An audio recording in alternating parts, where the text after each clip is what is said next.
जरा सोचिए, एक तरफ एक अकेला विद्वान, दुबला पतला, जिसकी आंखों में एक अजीब सी तेजी है, और दूसरी तरफ हिंदुस्तान का सबसे ताकतवर राजा।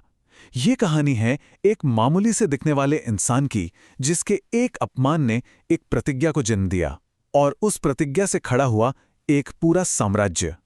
उस विद्वान के पास कोई सेना नहीं थी, एक भी सैनिक नहीं।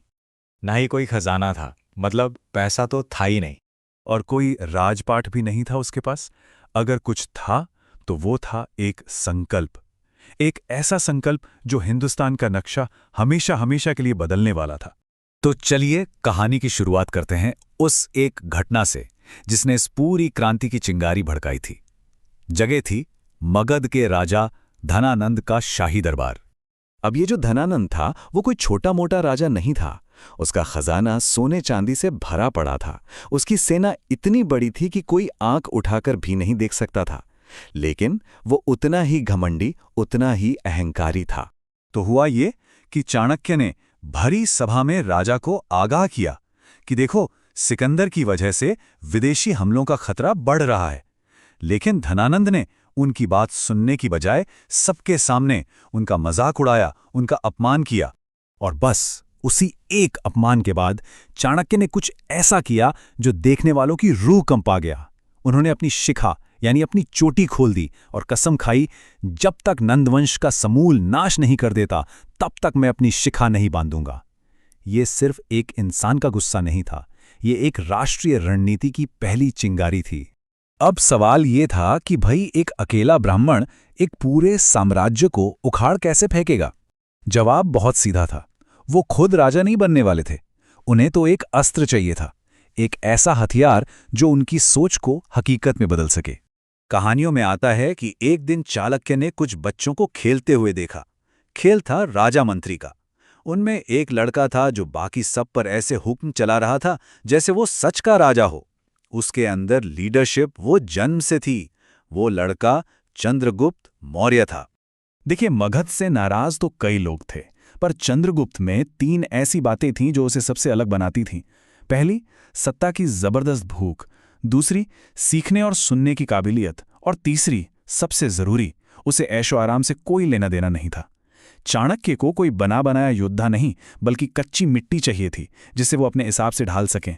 और फिर शुरू हुआ एक लंबा सफर, करीब 10 से 15 साल की कड़ी ट्रेनिंग का। तक्षशिला जैसे ज्ञान के केंद्रों में चाणक्य ने चंद्रगुप्त को सिर्फ तलवारबाजी नहीं सिखाई, नहीं, उन्होंने उसे सिखाया कि राज कैसे करते हैं, जासूसी क्या होती है, अर्थव्यवस्था कैसे चलती है, और सबसे बढ़कर सब्र कैसे रखते हैं। और यही कहानी में एक बहुत मजेदार मोड़ आता है।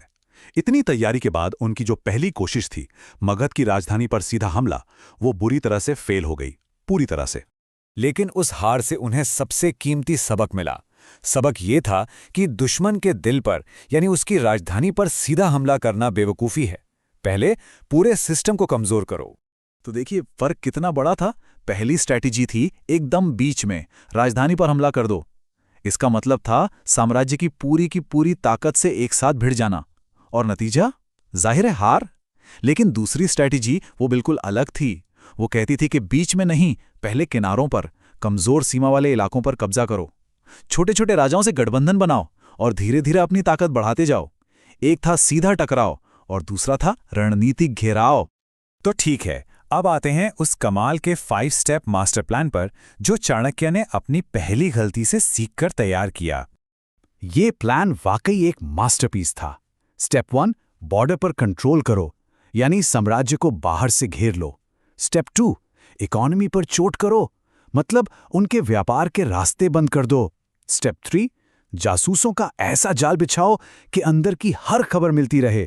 स्टेप 4, साइकोलॉजिकल वॉरफेयर, यानी अफवाहें फैलाओ, अविश्वास पैदा करो ताकि साम्राज्य अंदर से ही खोखला हो जाए। और जब दुश्मन हर तरह से टूट चुका हो, तब आता था स्टेप 5, आखिरी और निर्णायक हमला। और इस प्लान का नतीजा इतिहास है। नंदवंश का तख्ता पलट हो गया, चंद्रगुप्त सम्राट बने, चाणक्य उनके प्रधानमंत्री, और मौर्य साम्राज्य की नींव रखी गई। लेकिन इस जीत की असली विरासत थी अर्थशास्त्र नाम की एक किताब। ये राजनीति पर एक ऐसा ग्रंथ है जो इतना आगे का था कि लोग आज भी इसकी तुलना सदियों बाद लिखे गए मैकियावेली के द प्रिंस से करते हैं। सोचिए जरा। तो क्या ये सब बस एक बदले की कहानी थी? नहीं, ये कहानी उससे कहीं ज्यादा बड़ी है। ये रणनीति और सिस्टम को बदलने की कहानी है। मन में सवाल जरूर आता होगा कि क्या ये सब सिर्फ एक व्यक्तिगत अपमान का बदला लेने के लिए किया गया था? जवाब है बिल्कुल नहीं। चाणक्य ने सिर्फ एक राजा को गद्दी से नहीं हटाया, उन्होंने एक पूरी की पूरी भ्रष्ट व्यवस्था को जड़ से उखाड़ फेंका। उनका मकसद बदला लेना नहीं, बदलाव लाना था।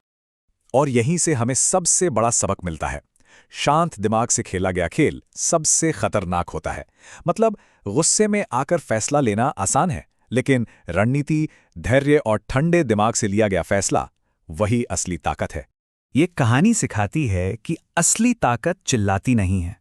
असली ताकत तो हिसाब किताब लगाकर, सोच समझकर, चुपचाप अपना काम करती है। तो आखिर में एक सवाल, जब आपके पास कोई संसाधन ना हो तो एक साम्राज्य किस चीज से बनता है? जवाब है एक विजन से, एक सोच से। चाणक्य के पास कुछ नहीं था सिवाय एक विजन के, और इतिहास गवाह है कि वही विजन साम्राज्य बनाता है।